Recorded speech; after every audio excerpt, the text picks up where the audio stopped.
My name is Dr. Sunil Thacker. I'm one of the orthopedic surgeons, sports medicine specialists at Seaview Orthopaedics. I'm here with one of my patients, Micheal today, to talk about the experience that you had with us. Micheal had, as a police officer, he had a significant shoulder injury. Micheal, if you don't mind, would you mind telling us exactly how you start or how this injury came about, what the circumstances were?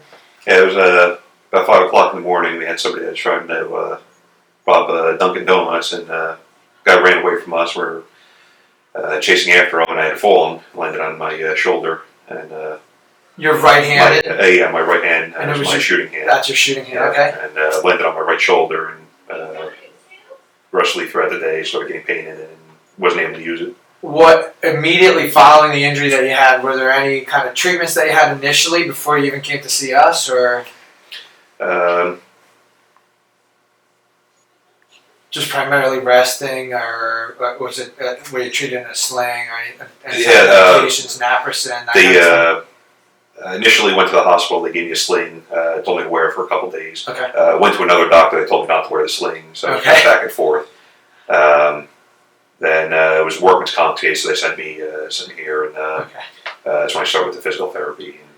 So initially, we started you on some therapy. Yeah. After a while, it seemed like, if I remember correctly, that it wasn't really going like well, or it wasn't really getting you back to the kind of shape that you were in, able to do the things that you were previously able to do. Yeah, basically the pain was always there. Even with the physical therapy, it wasn't going away. So following that, we ended up doing the MRI, which showed the labral tear that you had. Tell me a little bit about, a lot of people that do what you do, weightlifters, police officers, guys who have to do kind of martial arts training type of stuff, are very frequently the victims of this type of an injury, whether it's from throwing or whether it's from an injury itself.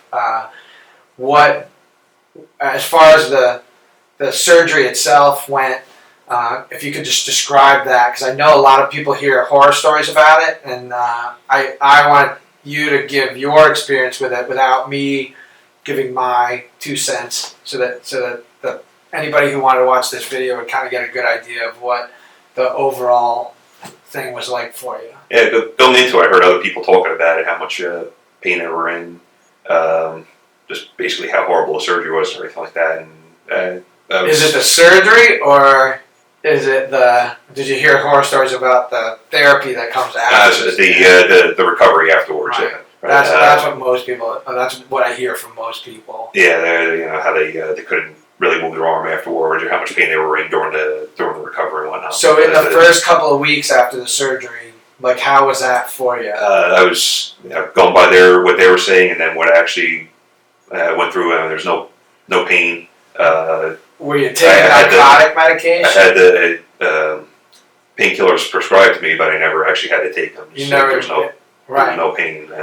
And then over the course of the next few weeks, you were doing a lot of physical therapy every other day, plus the times that you're doing it on your own.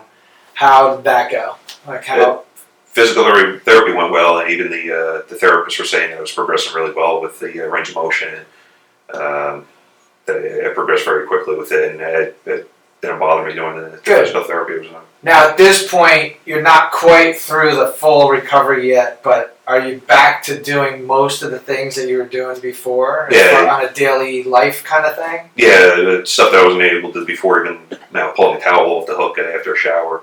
Wasn't able to do that before, and I'm back to it now, and it's not causing any more. Even daily life kind of things before the surgery were pretty difficult for you, or painful if you want, or a little bit of both? Yeah, it's like everyday stuff, being able to, like I said, pull a towel off a rack, or reaching up high. It was, causing me pain. I've had some people that have had this, and a lot of them happen to be police officers, and a lot of you guys have like heads that you shave, and like I actually had one patient earlier today that was saying even that. Did you have problems with that? Like, no, I had to do it left-handed. I'm right-handed. I had to do it left-handed because I couldn't get my head up to get the back of my head. The only reason I brought that up is because I remember I heard that earlier today, because I take care of a lot of people who have that type of an injury. Yeah. Now at this point, aside from trying to build up your strength, for the most part, do you have most of the movement back in your shoulder? Like, can you just demonstrate to people? Yeah, I can bring my arm all the way up. Back. reach all the way up there. Do you feel limited at all as far as like in any capacity from a day-to-day standpoint? No, I don't feel limited. Weights wise, lifting, that kind of stuff? That's kind of what we're working on with the physical therapy. Just got to get the strength. And you're relatively recent from the surgery as far as,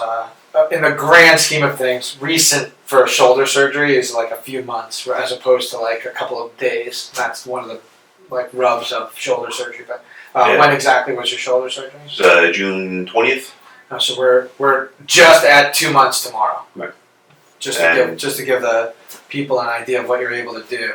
Yeah, and speaking with people I've had it done elsewhere, I had one guy that was out for an entire year. It took him over 6 months to get to the point where I'm at now. So. That's kind of a common theme too. There's different ways to do the surgery. I will tell you, not everybody has the experience that you have, but the majority, if you do things the way that you can, if you know that some of the newer techniques, we find that our results are much better. It's a lot less pain. One of the other things that we did for you, and we do this for all the shoulder surgery that we do, is we use the pain block, the nerve block technique.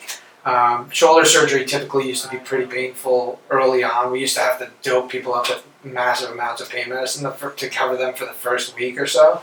Nowadays, with that pain, the nerve block that we do, that lasts a few days after the surgery. What can you just describe to the people what your experience was with that? Was it difficult to deal with it? Was it, did you have much pain, or like in the first couple of days after the surgery? Yeah, the first couple of days I really felt my whole arm was numb. I didn't feel any pain or anything like that.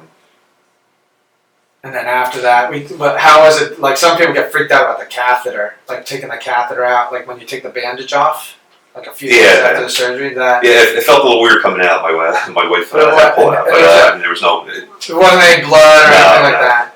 I always tell people that everybody thinks you're going to pull it out and it's going to be like the IV, taking out the IV. Well, when you're taking an IV out, you're coming out of a vein, so the hole that's there, like you have to hold pressure on it, just like when you get blood at the blood bank or like to get lab work done.